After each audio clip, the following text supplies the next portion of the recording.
नमस्कार, स्वागत आप सभी का। आप देख रहे हैं हिंदी है हम और मैं हूं आपके साथ तुषार कौशिक। सबसे पहले छत्तीसगढ़ से खबर है, जहां पर पहला 3 दिवसीय पक्षी महोत्सव का आयोजन हुआ है। गिधवा और परसदा गांव के अंदर पक्षी महोत्सव का आयोजन हुआ। गिधवा में 150 प्रकार के पक्षियों का अनूठा संसार है। 100 एकड़ और 125 एकड़ के जलभराव वाला जलाशय पर ये पक्षी आते हैं और जलीय और थलीय दोनों ही प्रकार के पक्षी यहाँ पर होते हैं। तो जलाशय पर आते हैं ये पक्षी, विदेशी पक्षी होते हैं, प्रवासी पक्षी और घरेलू पक्षियों का संरक्षण कार्य यहाँ पर विकसित होगा। तो तरह तरह के पक्षी यहां पर पहुंचते हैं और गिधवा में 150 प्रकार के पक्षियों का अनूठा संसार देखने को मिलता है। बेमित्रा छत्तीसगढ़ से तस्वीर।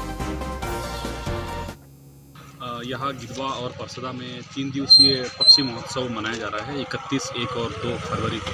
तो इस पक्षी महोत्सव का उद्देश्य यह है कि यहाँ जो पक्षी आते हैं, जो विदेशी प्रवासी पक्षी आते हैं या स्थानीय पक्षी आते हैं, उनको संरक्षण कैसे किया जाए और वो संरक्षण के साथ साथ में ग्रामीणों की अर्थव्यवस्था, वहाँ पे हम लोग इको पर्यटन कैसे विकसित किया जाए, इसलिए ये पूरा प्रयास किया जा रहा है ताकि यहाँ के जो युवा लोग हैं उनको रोजगार भी मिल सके और उसके साथ साथ में यहाँ पे जो पक्षी आते हैं उनका संरक्षण भी किया जाए। खबर भोपाल से, जहां पर आगामी विधानसभा सत्र को लेकर कांग्रेस का आरोप है। कांग्रेस विधायक आरिफ मसूद ने आरोप लगाया है, फरवरी में सत्र होगा या नहीं होगा अभी भी संशय है। विधानसभा अध्यक्ष का चुनाव नहीं कराना चाहती बीजेपी। पीसी शर्मा ने कहा, बीजेपी सदन में जनहित के मुद्दों से भी बचना चाहती है। पूर्व मंत्री पीसी शर्मा आगामी विधानसभा सत्र टालने के प्रयास में है बीजेपी, ये कहते नजर आए। फिलहाल आगामी विधानसभा सत्र को टालना चाहती है बीजेपी। अगर करता है इन चारों साथियों पे कि भोपाल संविधान वाले दिवस, गणतंत्र दिवस के दिन कलंकित होने से बचाने का प्रयास इन नौजवानों ने करा और यही असल हिंदुस्तान है, यही भारत है, बस इसकी यही पहचान है, इतना ही मैं कहूँगा। और इन नौजवानों को बधाई देता हूँ और बाकी सरकार से ये दरख्वास्त करूँगा कि भविष्य में जिस तरह की बड़ी बड़ी बात शिवराज सिंह चौहान करते हैं महिलाओं के लिए, बच्चियों के लिए, तो मेहरबानी करके लगातार बलात्कार में मध्य प्रदेश देश के अंदर अग्रणी प्रदेश बनता जा रहा है। एक के बाद एक घटनाएं हो रही हैं। मेहरबानी करके लफाजी से बाहर आकर वास्तविकता में ध्यान दें और सरकार इस तरफ ध्यान देकर ऐसी घटनाओं को रोकने का काम करे। हमारी एक बहन जिसको पद्मश्री मिला, मैं उसको भी बधाई देता हूँ।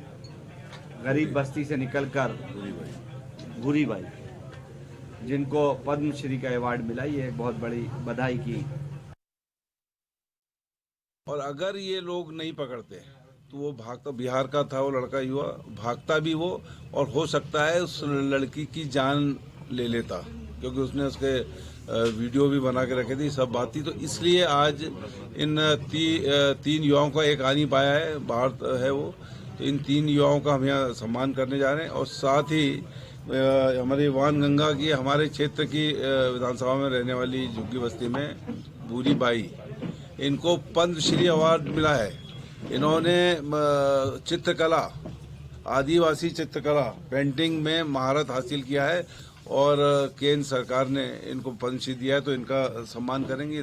वानगंगा में हमारे क्षेत्र में रहती है। हमारे बीच में हमारे विधायक मतलब के आरिफ मसूद साहब, हमारे कांग्रेस के अध्यक्ष, जैसा मैंने बताया, कैलाश मिश्रा जी, प्रतीक चौहान जी, गुड्डू चौहान जी। हमारी 26 जनवरी के दिन गणतंत्र दिवस के मौके पर जो बच्ची के साथ बलात्कार हुआ उसकी हम सब निंदा करते हैं और जिन 4 हमारे नौजवान साथियों ने उसकी रक्षा की, उसको बचाया, उन बच्चों की हम प्रशंसा करते हैं और उनको आज यहाँ पर सम्मानित किया गया है। ये जो ड्यूटी और जिम्मेदारी जो पुलिस की होती है वो कहीं ना कहीं हमारे साथियों ने, नौजवानों ने निभाई है और उन्होंने उस दुष्कर्मी को पकड़कर पुलिस थाने पहुंचा। फिर हमारे विधायक जी पीसी शर्मा जी वहाँ पहुंचे।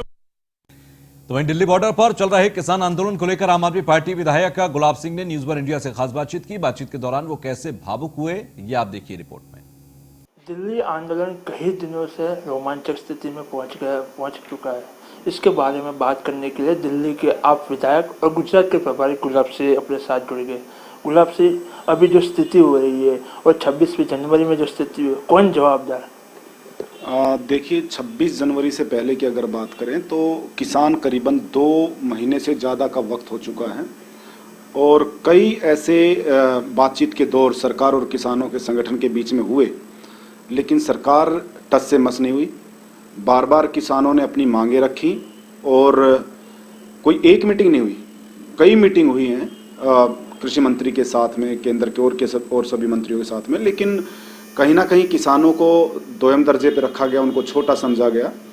और 26 जनवरी को किसान आंदोलन के सभी जितने भी हमारे किसान भाई थे, सब ने बहुत ही शांतिपूर्ण तरीके से अपनी बात कही, लेकिन भाजपा के कुछ गुंडे किसानों के बीच में घुसे और कुछ ऐसा कार्य, ऐसी गतिविधियां उन्होंने की कि पूरे आंदोलन को बदनाम करने की कोशिश की। निश्चित तौर पर कहीं ना कहीं मीडिया का भी कुछ भाग ऐसा रहा जिन्होंने उन अराजक तत्वों की उन घटनाओं को किसानों से जोड़ा, जो कि बहुत ही पीड़ा देता है।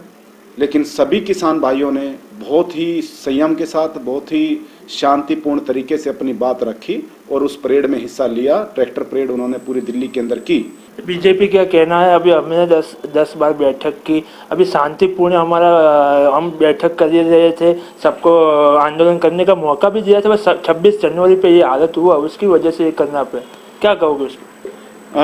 आपने देखा सोशल मीडिया में कई सारे वीडियो वायरल हुए जहां पर पुलिस मुख्य दर्शक बनकर खड़ी हुई है और भारतीय जनता पार्टी के कुछ गुंडे किसानों के टेंटों को तोड़ रहे हैं, उनके ऊपर पथराव कर रहे हैं।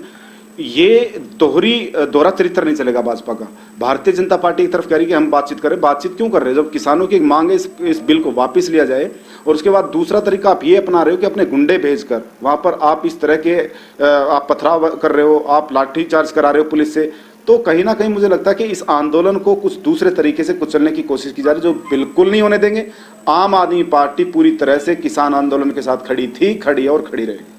तो ये थे गुजरात के प्रभारी और दिल्ली आपके विधायक गुलाब सिंह। उन्होंने बोला है कि किसान के साथ आम आदमी पार्टी पहले भी खड़ी थी, आज भी खड़ी है। अहमदाबाद से जयेश प्रजापति। अयोध्या में बन रहे राम मंदिर के लिए निधि समर्पण के तहत भानपुरा क्षेत्र के विधायक देवीलाल धाकड़ ने अपनी ओर से 5 लाख रुपए की राशि समर्पित की है। विधायक धाकड़ ने कहा कि राम जी का काम है और राम जी ही करा रहे हैं। ये उनका दान गिलहरी के समान छोटा सा समर्पण योगदान है। उल्लेखनीय है कि इन दिनों देश भर में श्री राम मंदिर निर्माण के जन सहभागिता के लिए निधि समर्पण अभियान चलाया जा रहा है, जो 15 फरवरी तक चलेगा। विधायक श्री धाकड़ ने आम जनता से निधि समर्पण अभियान से जुड़ने और अपनी ओर से श्रद्धा निधि अर्पित करने का आह्वान किया है।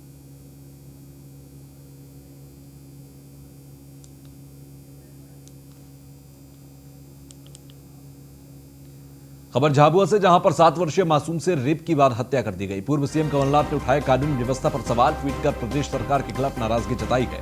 दोषियों पर जल्द से जल्द कार्रवाई की मांग की गई है। तो पूर्व सीएम कमलनाथ ने उठाए कानून व्यवस्था पर सवाल उठाए हैं, ट्वीट कर प्रदेश सरकार के खिलाफ नाराजगी जताई। कमलनाथ ने झाबुआ से खबर है, जहां पर एक बच्ची के साथ रेप की घटना को अंजाम दिया गया था, जिसको लेकर पूर्व सीएम कमलनाथ की तरफ से यह मामला उठाया गया।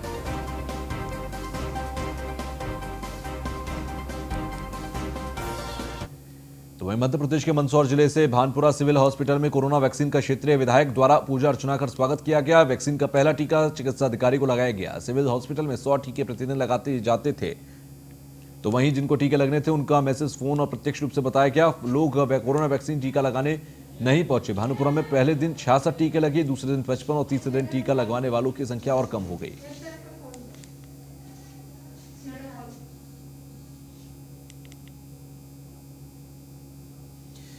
खबर कुमार धुबी से, जहां पर पानी की समस्या को लेकर ग्रामीणों का हंगामा देखने को मिला। शिवलीगढ़ के अंदर पीने के पानी की समस्या से जूझ रहे ग्रामीण, पानी खरीदकर पीने को मजबूर हैं ग्रामीण। जल मंत्री मिथिलेश ठाकुर ने के आदेश को प्रशासन ने दरकिनार कर दिया। आदेश के बाद भी गांव में नहीं पहुंच सका पानी। काफी जद्दोजहद के बाद यहां पानी की व्यवस्था हो पाती है। कुमार धुबी के शिवलीगढ़ उत्तर पंचायत में रहमत नगर के अंदर पेयजल की घोर किल्लत है। निरसा गोविंदपुर मेगा जलापूर्ति योजना के तहत गांव में पाइप लाकर रख दिया गया, लेकिन 4 महीने बीत जाने के बाद भी गांव में पाइपलाइन नहीं बिछाई गई। लोगों को आधा किलोमीटर दूर जाकर पानी लाना पड़ा, जिससे लोगों को परेशान। गांव के मुखिया के नेतृत्व में घरों से निकलकर पीने के पानी की मांग को हंगामा किया। मजबूरी पर पानी भरता हम लोग, कहाँ से पानी ले आएंगे? 4 महीने पाइप गिरा हुआ है, कहाँ जाएंगे हम लोग? पानी खरीदे हम लोग, पेड़ के अपना खुराकी हम लोग खा हम लोग खाता है, और पानी कहाँ से खरीदेंगे? बोलिए आप लोग सुधार करिए, हम लोग कुछ पानी का हम लोग सुविधा करिए। तो वहीं बिहार के नरकटियागंज साठी के अंदर नए कृषि कानून के खिलाफ महागठबंधन के नेताओं ने मानव श्रृंखला बनाकर कृषि कानून का विरोध किया। मानव श्रृंखला को सफल बनाने को लेकर महागठबंधन किसान और छात्र नौजवानों ने श्रृंखलाबद्ध तरीके से किसान आंदोलन के समर्थन में केंद्र सरकार नीतियों के खिलाफ अपनी एकता का परिचय दिया। नेताओं का कहना है कि देश के किसान और नौजवान जग चुके हैं, अब किसी प्रकार के बहकावे में आने वाले नहीं। इसलिए हम किसानों के आंदोलन को समर्थन करते हुए मांग करते हैं कि किसान विरोधी तीनों कृषि कानून को रद्द करें।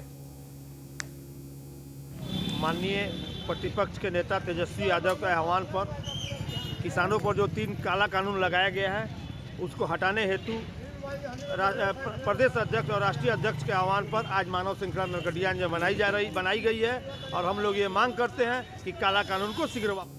तो वहीं छत्तीसगढ़ के दुर्ग के अंदर पाटन विधानसभा क्षेत्र से युवा शक्ति सिंह लगातार की भूमि पर हो रहे कब्जे के खिलाफ अपनी लड़ाई लड़ रहे हैं, उसमें उनको सफलता भी मिल रही है।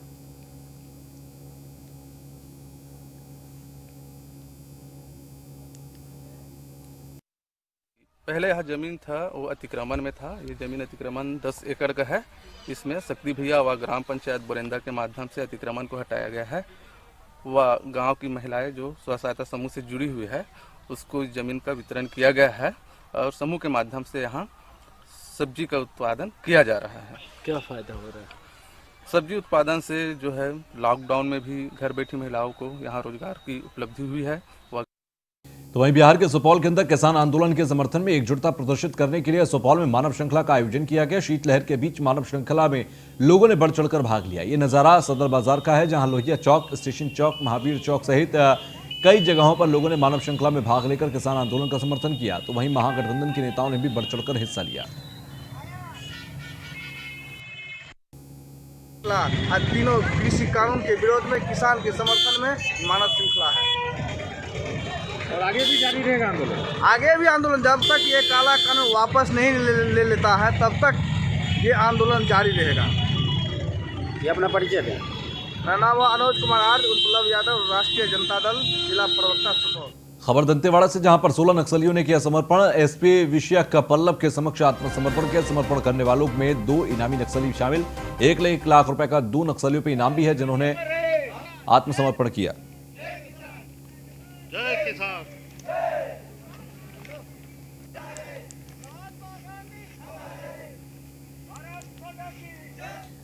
खबर ग्वालियर से, जहां पर शहर में फर्जी बैंक बनाकर लोगों से लूटे जा रहे हैं पैसे। एसडीएम तहसीलदार ने पुलिस के साथ मिलकर छापेमारी की। फर्जी बैंक खुलासे के लिए शहर के बाजारों में छापेमारी हुई।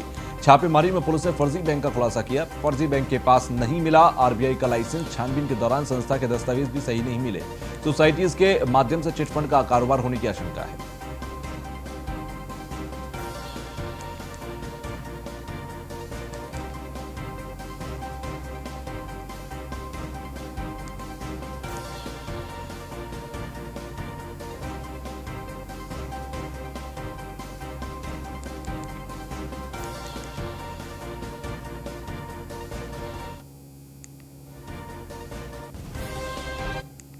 खबर रीवा से, जहां पर स्कूली छात्रों ने निकाली नशा मुक्ति और स्वच्छता रैली। महात्मा गांधी की पुण्यतिथि पर मौन रखकर याद किया। मारतंड स्कूल के निकाली गई रैली और रैली में एनसीसी कैडेट ने भी भाग लिया। कलेक्टर में हरी झंडी दिखाकर रैली को रवाना किया। प्रदूषण की तरह समाज को गंदा कर रहा है नशा।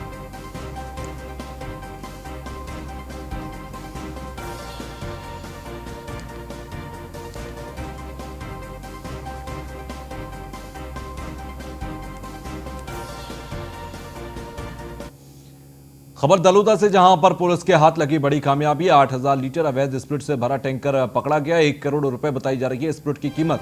टैंकर छोड़कर चालक मौके से फरार हो गया। अवैध शराब बनाने में स्प्रिट का उपयोग किया जाता है। तो 8000 लीटर अवैध स्प्रिट से भरा हुआ टैंकर पकड़ा गया।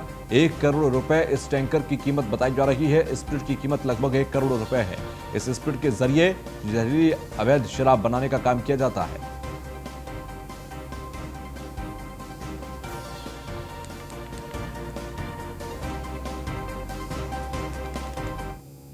शहडोल जिले के अंदर अमलाई थाना क्षेत्र में कोयले की अवैध खदान से स्थानीय मजदूर राममिलन पाओ की मौत हो गई। मामले में अमलाई पुलिस ने पूर्व जिला पंचायत उपाध्यक्ष समेत 3 के खिलाफ मामला दर्ज कर लिया। अवैध कोयला खदान में मजदूर की मौत का कोई पहला मामला नहीं है।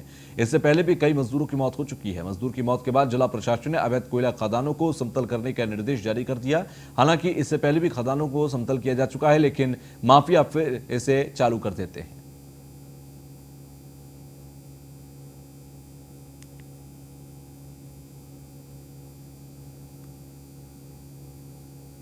कल की घटना है। राम मिलन पाव लगभग 46 वर्ष के हैं। वो बटरवा की जो कोल माइंस खदान है अवैध रूप से थी वो, और उस पर वो मृत हो गए हैं। और इस पर घटना की सूचना मिलते ही पुलिस वहाँ पहुंची है। ग्वालियर से खबर, जहां पर दाना ओली के अंदर पुलिस और बदमाशों के बीच मुठभेड़ हुई। मुठभेड़ की सूचना से शहर में दहशत है। बदमाशों के पास से हथियार और गोला बारूद बरामद हुआ। मौके पर पहुंची पुलिस टीम ने कार्रवाई की है। पुलिस की कोशिशों के बाद 3 बदमाशों ने मीडिया की मौजूदगी में सरेंडर किया। पकड़े गए तीनों बदमाशों से पूछताछ जारी है।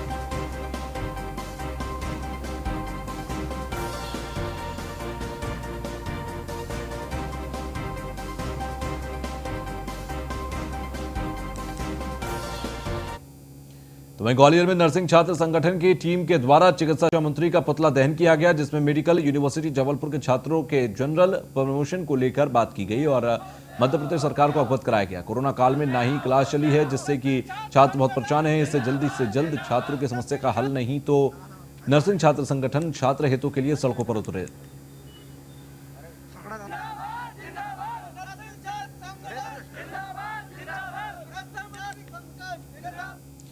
तो वहीं राजनांदगांव के सभी पंचायतों के और उप सरपंचों द्वारा अपनी 3 सूत्रीय मांगों को लेकर महावीर चौक पर धरना प्रदर्शन किया गया। दरअसल विगत दिनों में ग्राम सचिव संघ एवं रोजगार सहायक संघ ने अनिश्चितकालीन हड़ताल की थी, जिसके बाद आज जिले के पंचायतों के उप सरपंच अपने 3 सूत्रीय मांगों को लेकर 1 दिवसीय धरना प्रदर्शन करने पहुंचे।